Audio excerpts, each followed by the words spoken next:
Hey guys, I'm back with another video, and this video is going to be a wrap-up of my reaction to Leticia and the doc's phone therapy session. Believe it or not, I had a video ready to go a few weeks ago when I said I was going to be doing part 3, but I accidentally erased it. So I thought to myself, maybe that was a sign for me to just move on from the subject, but anyway, I did have just a couple more things I wanted to point out in regards to their conversation, so that's what I will be doing in this video. Now, since my last video, I did learn a few things. As I said before, I myself have never been to therapy, so I really didn't know much about therapy, what was required, what was expected, but I did learn that a therapist is really not supposed to know much about their clients, other than what the client is willing to share with them, which means they can't or should not do any type of research on their clients. So really, they're not at liberty to check and see whether their clients are being truthful or not. I was really surprised by that. I mean, what if their client is nothing more than a manipulative liar? Although I'm sure that a qualified therapist can see through their little act, but in the case of Leticia and the doc, he seems to be absolutely oblivious to her MO, which is playing the victimized, sweet, innocent, God-loving, God-fearing Catholic schoolgirl. Anyhow, I'm going to play a few clips and then we'll talk. It's unfortunate that I have complex post-traumatic stress disorder, and I'm not trying to seek any compensation. Hold on a minute. Hold on. What does she mean? She's not seeking compensation. That is all she does is bitch and moan about how she is owed millions and millions in compensation for all the years of her pain and suffering. And I'm trying to see this baby as a blessing, but the more that they demand of me, the more, they placed in the paperwork as well. I think I've got it over here on the dresser. I can grab it really quickly. Is that one of the reasons as to why they revoked my bond was due to the fact that I clarified I was going to name it after its father and call it his name the second. How convenient that she did not get up to grab the paperwork to read exactly what was the reasoning behind what she just told the doctor. And this is part of the actual document that she is making reference to. This is public record. Let's read it, shall we? In this video, she also addresses the victim, stating, "You're dishonest, you're impure, you're part of whatever, Satan's Legion," and that she is going to name the baby JLW II. F it. Yes, it was made mention that she said she was going to name the baby after the presumed father, aka JW, but she forgot to tell the doctor what was said along with that. And no, Leticia, that is not one of the factors as to why your bond was being revoked. You broke the terms of your bond by continuing to address JW indirectly, which went against the no contact order. And you see, right there, you're speaking to JW indirectly. But for some odd reason, little Miss Smarty Pants, you're just too dense to understand that. I'm sorry, but she's just dumb. She's dumb. There's no other way around it. Okay, on to the next clip. The scorn or whatever he suffered from people that he didn't deserve at all. Well, I don't know where I'm going with that story, but I think you get the picture. Yeah, I see how it reflects in this situation as well, and I need to have faith and, guidance from above. There's more of that senseless rambling. This conversation was filled with senseless rambling, but in this situation right here, the doctor is talking about Jesus and the amount of suffering that he endured, yet he didn't know where he was going with that point. Well, how do I think that Leticia was interpreting that?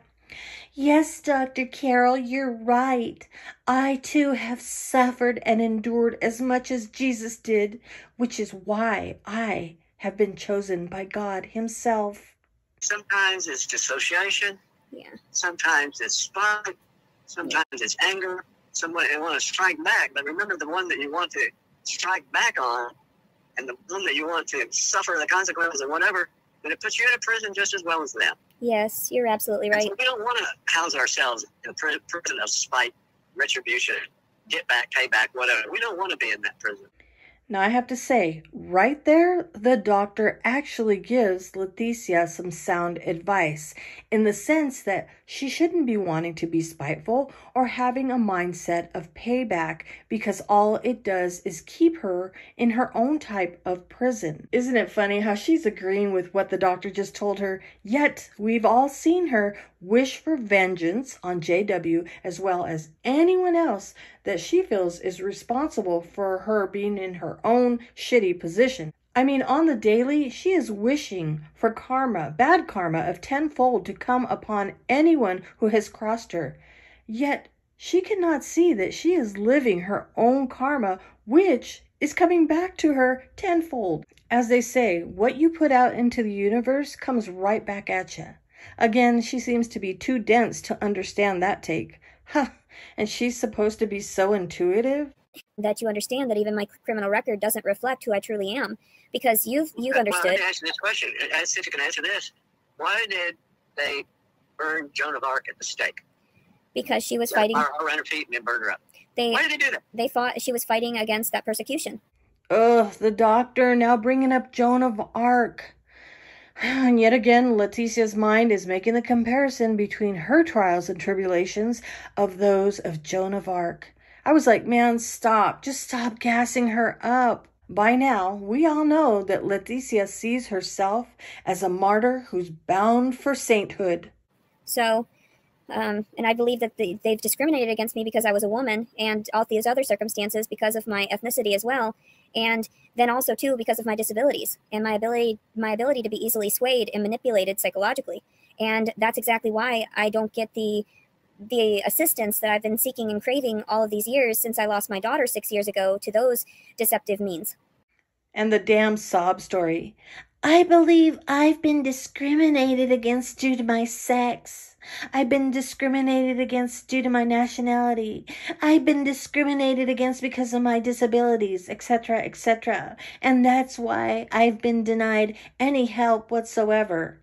And that's not true, Leticia. You have not been denied every time. You were actually approved for HUD housing. Yet, according to you, they only offered to cover less than $500 of any rent, and you didn't want to have to pay any difference. Because you could have done that. You know, they gave you, say, $500 for rent. If you were renting a place for $700, all you'd have to do was come up with the $200 difference. But you didn't want to do that. You felt like they needed to pay the whole amount of any type of rent. And you didn't want to put the effort into coming up with the remainder of any rent that would not be covered by HUD. You don't put in the effort. You sit back and you want everybody to do it for you because you feel entitled. You haven't been discriminated against. You're just too lazy. Too lazy to put in the effort to better yourself and your life because it is much easier for you to sit back and play the victim. So in closing, I feel like these sessions between Leticia and Dr. Carol have not benefited her in any way. If anything, it was just somebody that was willing to listen to her off-the-wall theories, conspiracy theories, whining, bitching, moaning, and somebody that she could learn big words from. In my opinion, Leticia needs to be re-evaluated for sure. She needs to find a therapist who will actually benefit her with coping skills and a dose of harsh reality. A therapist that can see through her manipulation. Will it help? Who knows? But for her own sake, she should be willing to try. But as I said before, it's much easier for her to go through life being the perpetual victim. Anyhow, that is all I have to say about that. I'm moving on. But that's it for me, and that's it for this video. Remember, each and every one of you are awesome. Now go out there and make it a stellar day.